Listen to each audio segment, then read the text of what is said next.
Hey, come on in. Come on in the sanctuary. Just kidding. Come on in. Y'all know I don't wait a long time before I start because I be serious about these being a certain time, and I don't want to be the person on the team that goes over. So come on in. Say hey to me. Hello, Dee Dee. Hey, Kita Boo. All right. So there's two in the room, and that is enough for me to get started. So I will introduce what we're doing this month. And that way, everybody else who comes behind me, they could just kind of jump right on in with their devotion. Hey, Muffin. Muffin's downstairs online. So happy to have you here. So it's a new month. So with the new month, there's always a new challenge for the group. Sometimes they think I'm crazy, but it always works. So this month, we are going to do Netflix and chill.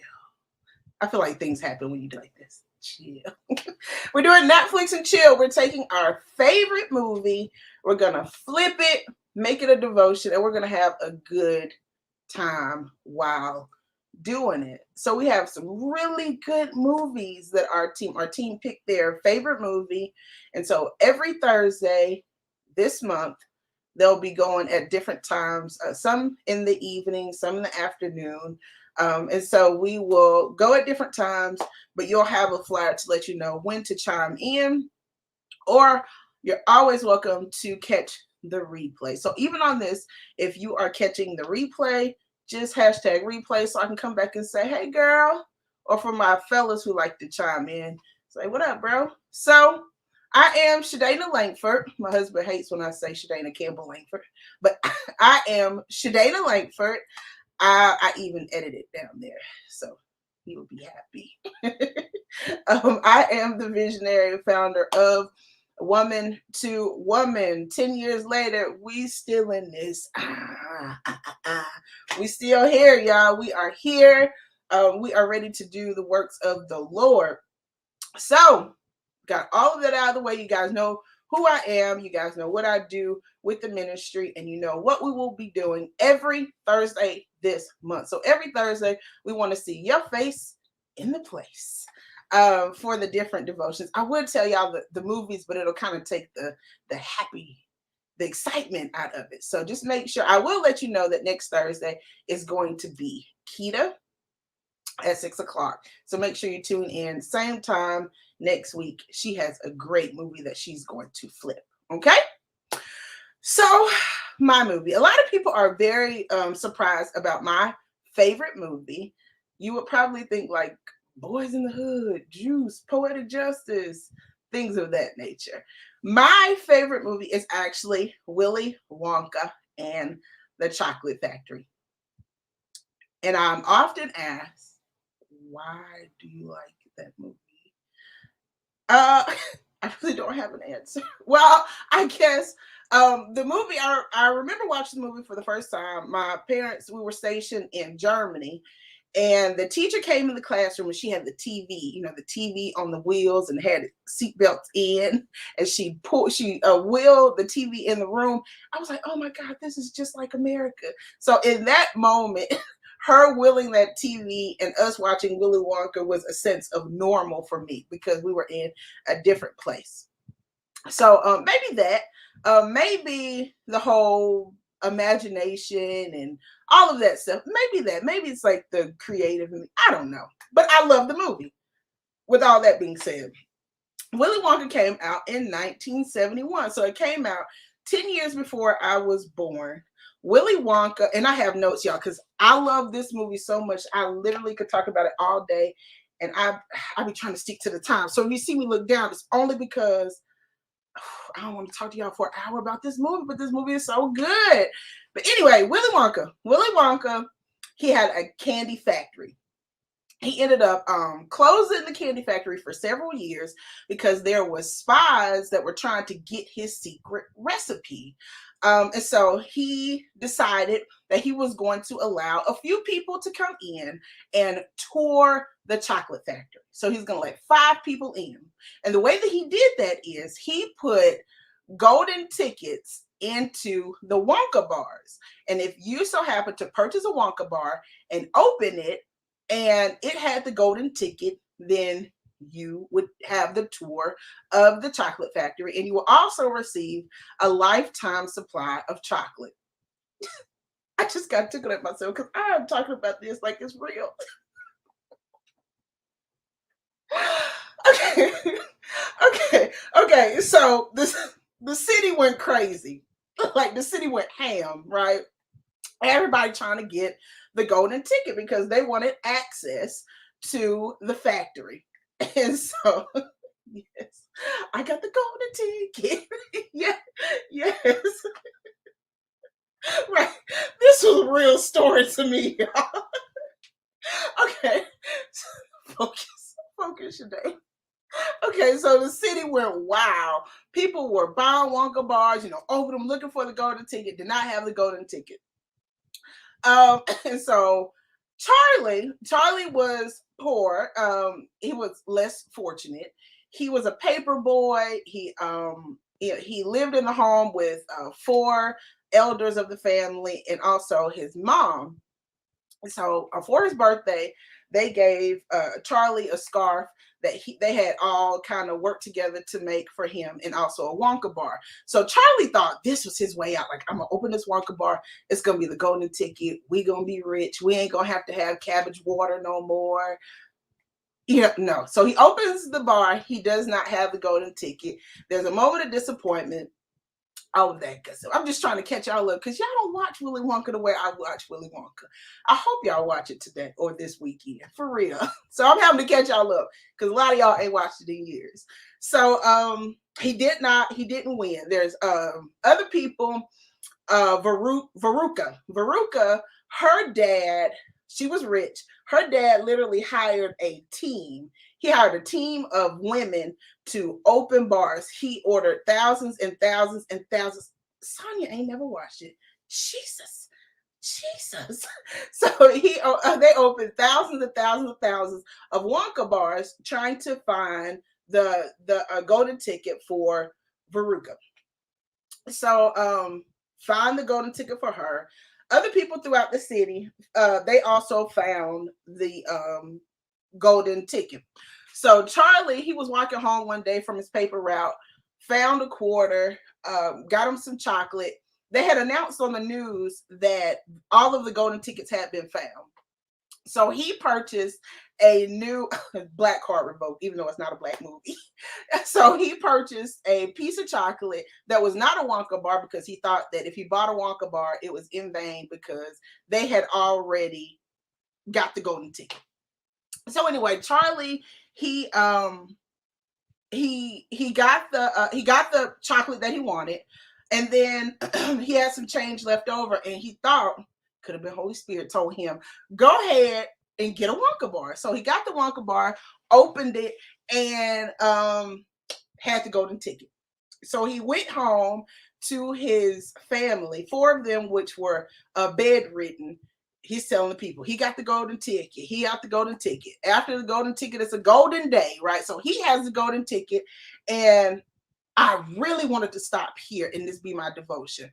Once he won the golden ticket, Grandpa Joe, his grandpa, all of a sudden is not bedridden.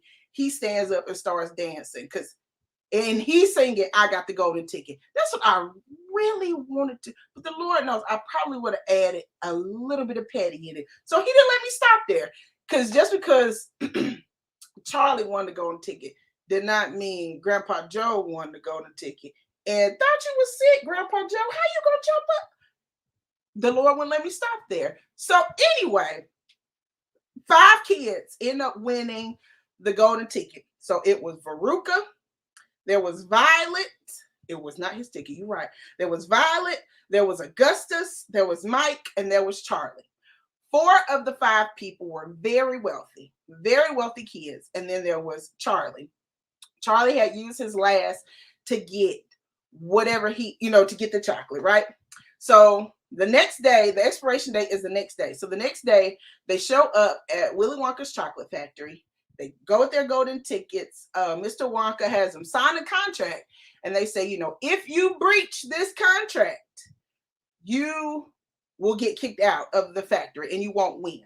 So you won't win the lifetime supply of chocolate, and you won't be able to continue the tour of the chocolate factory. Cool. So they all sign without reading. Whole nother story. So they all signed because the writing, it started big and the writing got really, really small, like most contracts. And they all signed. All the kids signed too. All the kids signed, right? They were able to take a chaperone. So Grandpa Joe went with Charlie. Everybody else, mom or dad, went with them. Gotcha. So they're touring.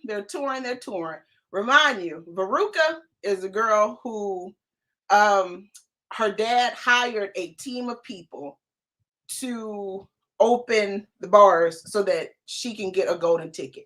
Because he's like, by any means necessary, Veruca is going to get a golden ticket. She doesn't have to go through the process of everybody else, buying one. Okay, we didn't win. Let's try another one next week. Okay, we didn't win. Cheated the whole system so that Veruca can win. Gotcha. So this is where we are. So I'm going to share my screen. I'm going to play just a clip of the movie. I don't know how this works. My attorney says we really don't have to say that. I say my attorney is my friend. Says we really don't have to say this, but listen, I don't own the rights to Willy Wonka. I don't own the rights to any music. Y'all don't mute me. Okay, so I'm going to share my screen. I'm going to play like 3 minutes of the movie, and then we're going to come back, and we're going to flip this thing. Let's see. Let's share my audio. All right. Hey, Daddy, I want a golden goose. Here we go again. All right, sweetheart, all right. Daddy will get you a golden goose as soon as we get home. No, I want one of those. Wonka, how much do you want for the golden goose? They're not for sale. Name the price. She can't have one. Who says I can't? The man with a funny hat. I want one. I want a golden goose. Gooses. Geeses. I want my geese to lay gold eggs for Easter. It will, sweetheart. At least 100 a day. Anything you say. And by the way, What? I want a feast. You ate before you came to the factory. I want a bean feast. What are those? Cream buns and donuts and fruitcake with no nuts, so good you could go nuts. You're going to have all those things when you get home. No, now! I want a ball. I want a party.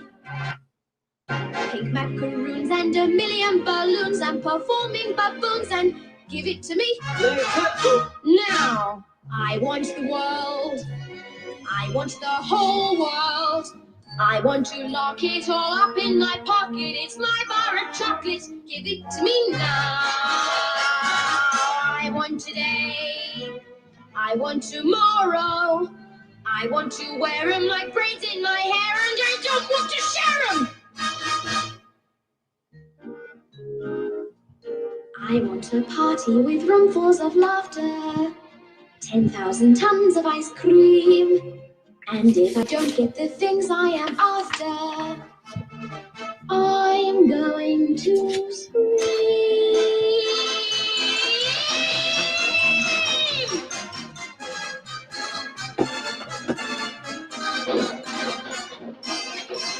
I want the works. I want the whole works. Presents and prizes and sweets and surprises of all shapes and sizes. And now, don't care how, I want it now.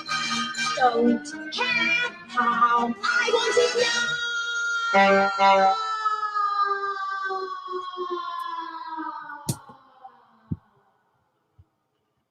She was a bad egg. Where's she gone?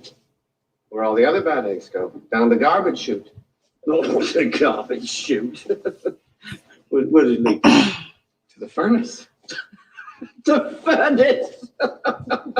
Should be sizzled like a sausage. Well, not necessarily. She could be stuck just inside the tube. Inside the...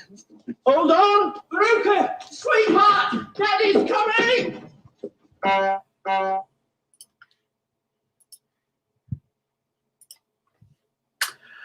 Okay. So I thought somebody with a belt said something. Right, right. All right. So though it looks extreme, as I watched the movie again today, God reminded me that when we don't get our way, we too can look like Veruca. Veruca started out saying she wanted an egg. That's what she started. She wanted an egg, a goose egg. And then next thing you know, she want the world. She want the whole world. She want cats and boots and raincoats and raindrops and gummy. And she wanted so much. She did not know exactly what she wanted. A lot of us, I'm saying us, we feel entitled to have it all. And then we like to quote Psalms 37:4, delight yourself in the Lord and he'll give you the desires of your heart. But if we could be honest, most of the time we don't actually know what we want. And then we get mad at God when he doesn't give us what we don't know we want. That was for me. That was for me. Most of the time, we don't even know what we want. We are Veruca. We start out with one thing, God, give me a house. And then, you know what? An apartment would be fun because apartments come with maintenance, man. But just give me a roommate. And our thoughts are everywhere. And then when God does not give us the desires of our hearts, which we don't even know what our heart desires, then we are mad. Then that's when we have the testimony of, I got mad at God. We don't even know what we want. We are Veruca. And sometimes we can be Veruca. So the tantrums and all of that overshadow the blessing. The blessing is she got into open doors. The factory was closed. Open doors. Only allowed 5 people in. She was one of the 5 that got into the open door. So in her open door season, she's having a tantrum and it's overshadowing the fact that she is in an open door season. How many of us are in an open door season, but our tantrums are overshadowing the fact that we are literally in an open door season? And it might not look like what you want because you don't know. We don't know what we want. If we're really honest, we don't know what we want. And we're missing the fact that this is it. This is the open door. This is it. Where we are right now is the open door. We just don't know it because we're having tantrums. Because we want the world. We want the whole world. But we really don't know what we want. We just want it. We want it. Whatever it is, we want it. Yeah. Yeah. So what are you going to do when the door opens? What are you going to do when the door opens? What are you going to do when the door opens? Will you look around and realize this is it? Or will you have your head so far in the weeds with what you don't have that you miss the fact that this is it? This is what you prayed for. This is it. This is it. This is when you say, delight yourself in the Lord. This is it. This is what God intended for you to have. But you don't know because you're having tantrums.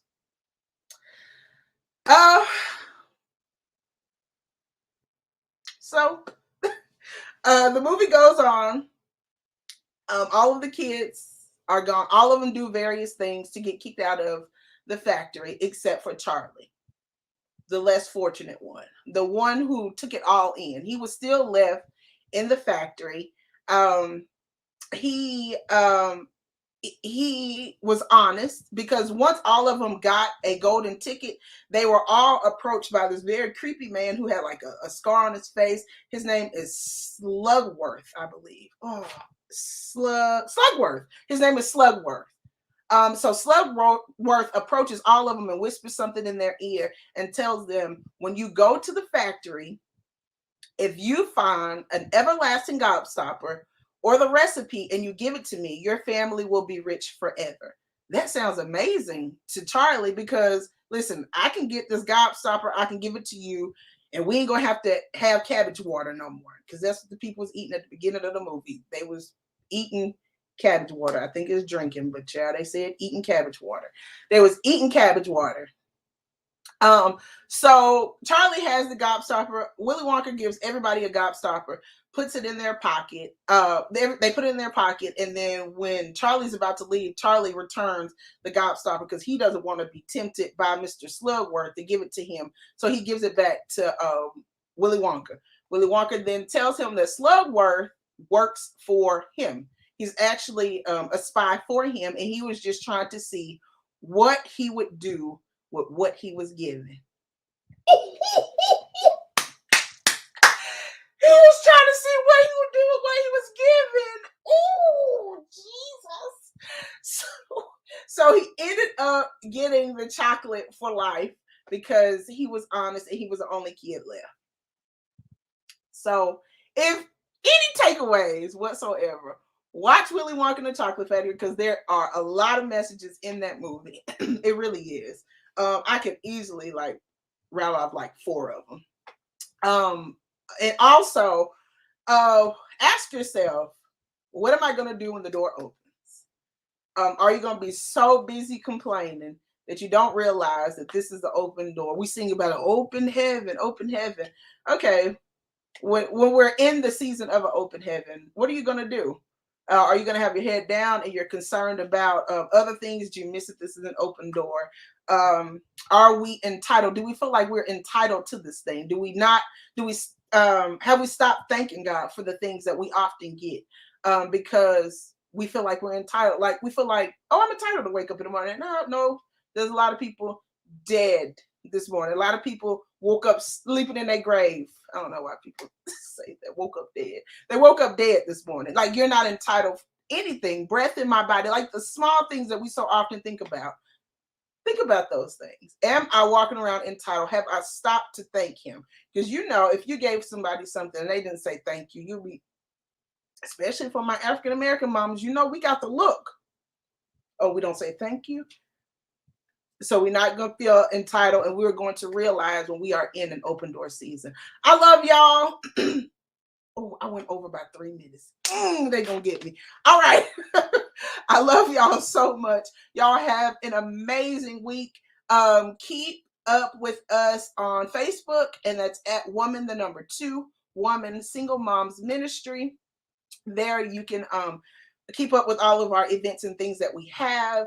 We will be line dancing again. Y'all, we had a good time line dancing. Our girl Whitney Lauren did a great job teaching us about 5 dances. I think in that time we learned about 5 dances. So we're going to do it again on September 18th.